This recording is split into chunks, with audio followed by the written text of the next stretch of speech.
South Dakota is the next state we're going to talk about. It became a state November 2nd, 1889, and it is the 40th state with the state capital of Pierre.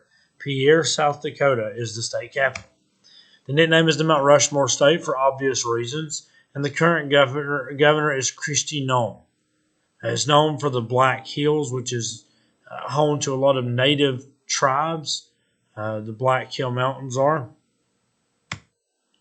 South Dakota is known for national parks and monuments. Clark is the potato capital of the world, Clark, South Dakota, even though we think of Idaho as being the main area for potatoes. South Dakota also has a high amount of it as well. And native tribes. South Dakota is known for Sturgis, which is home to the Black Hills Classic Motorcycle Rally, one of the largest motorcycle rallies in the country. People travel from all over the country to it. There was a lot of complaining this year because people still traveled to Sturgis this year, and they said it was helping spread COVID. But it's a very big deal. People that love to ride motorcycles, a lot of them, this is a destination they want to go to, is in Sturgis. Historically, it's known for the gold found in the Black Hills by George Custer, Wounded Knee Massacre that led to a huge portion of the Sioux Indians, and the Dust Bowl. So there's a huge history here of gold being found by George Custer, Wounded Knee, the Custer's Last Stand, that kind of stuff. It's the Black Hills Mountain plays a big role in this. There's the map of South Dakota. Pierre is right in the center of the state, and the state flag. Tennessee, our neighbor to the north, became a state June 1st, 1796.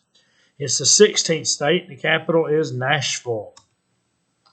State nickname is the Volunteer State, and that comes from a story that during the Civil War, the people in Tennessee were some of the first to volunteer in the Confederacy, and so they were known as the Volunteer State. That's the reason why Tennessee's mascot is the Volunteers today.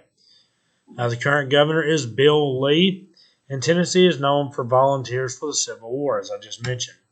It's known for music, especially country music. It's the country music capital of the world with the Grand Ole Opry and things like that located there.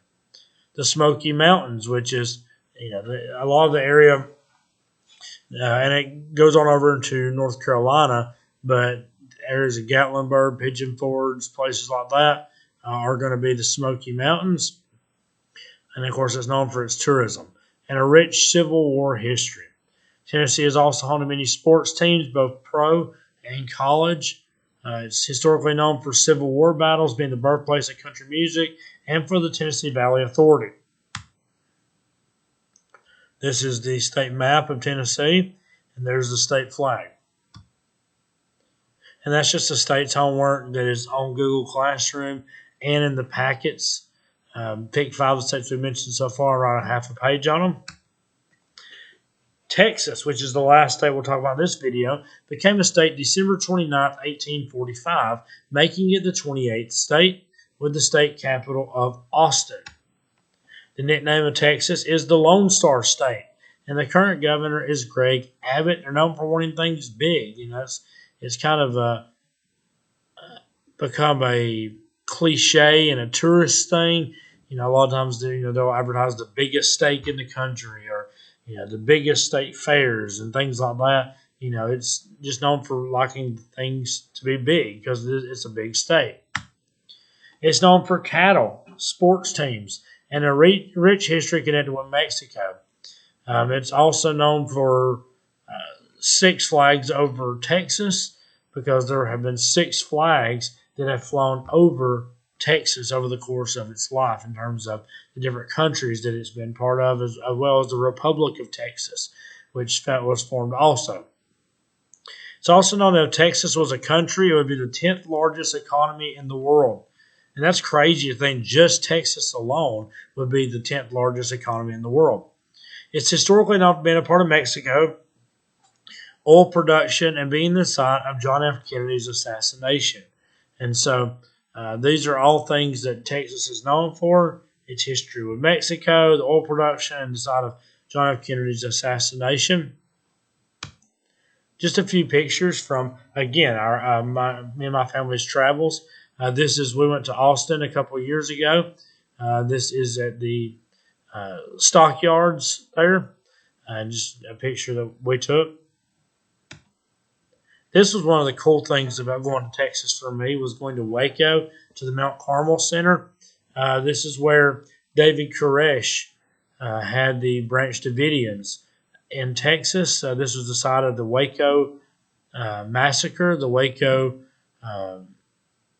what happened in Waco in the early 90s, where it was invaded, and you know, it's a crazy story. How the U.S. government came in and have been investigating about stockpiling weapons and drugs, and believing that David Koresh was keeping people hostage and things like that. So they came in and stormed the commune there at Mount Carmel. A lot of people died. It was a very strange part of American history because the U.S. government used the military force to come in and invade this area. And this is the church that still stands today. It is seen by many as being a cult.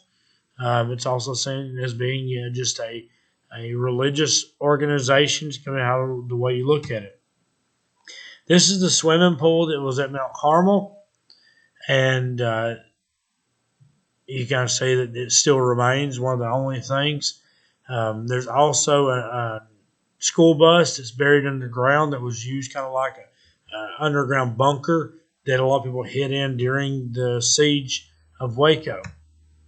This is the state map and the state flag of Texas. So the next video, we'll start off with Utah.